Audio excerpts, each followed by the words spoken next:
This week's Sedra, Tavo, begins that when you'll come into the land, you should bring your first fruits to the Beis HaMikdash, the mitzvah Bikurim. The Medrash comments, Asay mitzvah zu, do this mitzvah, fulfill this mitzvah, and in that merit you will inherit the land. The only problem is, the mitzvah Bikurim did not become effective until 7 years after when they conquered Eretz Yisrael, and 7 years when they divided it up. After those 14 years, the mitzvah Bikurim became effective. So if the mitzvah was never fulfilled until they already settled Eretz Yisrael, how could that be the mitzvah in whose merit they would conquer and settle the land? Perhaps we can answer in the following way.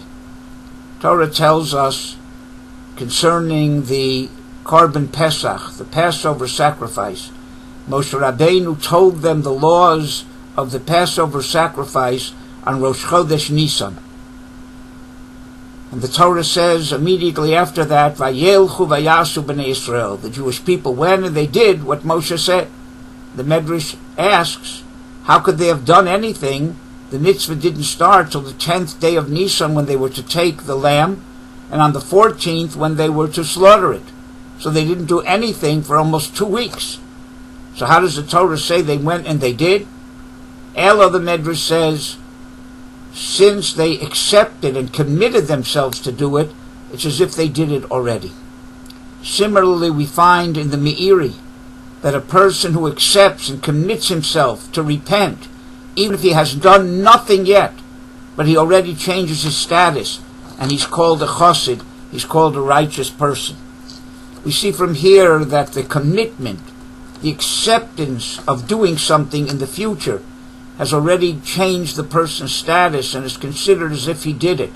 The Rabbeinu Yonah tells us that which it says in Pirkei Avos, that kol she ma'asav merubi mechachmaso, someone whose deeds exceed his wisdom, is someone who is very, very positive. Now, how can one's deeds exceed one's wisdom? How can you do more than you know?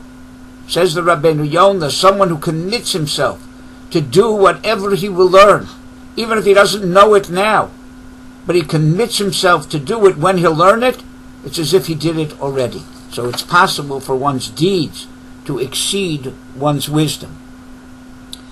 And therefore, the Torah tells us that if you commit yourself and accept that after the 14 years of conquering and settling, you will fulfill the mitzvah Bikurim and bring your first fruits and exclaim that your conquering and your settling were all result of God's divine providence, then in that merit, it's as if you did the mitzvah already, and in the merit of that mitzvah, you will end up conquering and settling Eretz Yisrael. We stand at the end of the year, before a new year. Tafshin Ayin Tes is going to begin, and very difficult to change one's life totally, to become a tzaddik overnight.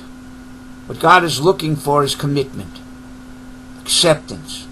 We're going to change. We accept small changes that we're capable of doing, and those small changes may seem to be small steps, but they're giant steps for mankind itself, because they change you and they change the world. And one step leads to another and another. And therefore one, in anticipation of ending the year and starting the year, should make those small commitments, those acceptance of life changes for the better, in Torah, in mitzvahs, in midos tovos, in behavior, in our relationship, in our family relationship between our fellow man. And in that way we will be zoche, will merit a very, very good, sweet, happy, healthy year, a ksiva v'chasima tova, for ourselves, for our families, for the entire Young Israel family and the entire Klal Yisrael. And in Mirz Hashem, this should be the year where all the commitments of all the Jews will add up to that final cheshbon of bringing Mashiach Tzidkenu b'mheirav Yomeinu. A good Shabbos and a ksiva v'chasima tova.